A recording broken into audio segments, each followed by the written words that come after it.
gyvenimą. Tačiau aplink tik lapai krentantys ir gėlės ryto. Bandžiau išgirsti tavo balsą, kai ūžė fabrikai ir vėjai gaudė. Tačiau nei žodžių tu neištarai, tik tavo lūpos visą amžinybę snaudė. Kur šventieji miega, kodėl jie neužkysta čia?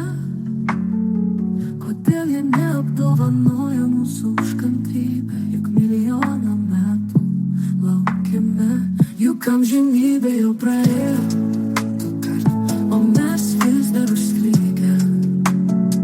Juk sielos verkia užburtam rate ir mums jau nieko nebelikę. Prabhupada,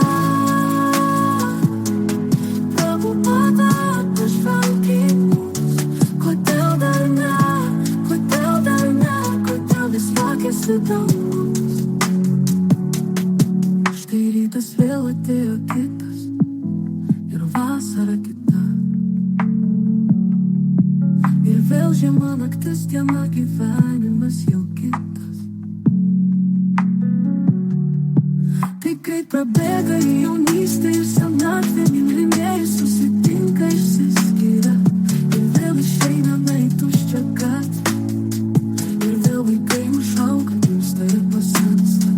Tai amžinybė taip alsuoja, bet kur kitur, kur tavo dainos apie Dievo vardą, apie vietas, kur grįšime, pabudę, kai išsklaidyti šitą tamsą. Prabhupada, Prabhupada, pažvelk į mus. Kodėl dar ne,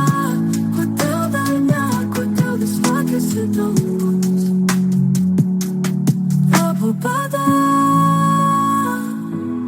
Prabhupada, pažvelk į mus. Kodėl dar ne, kodėl vis vakėsi dangus?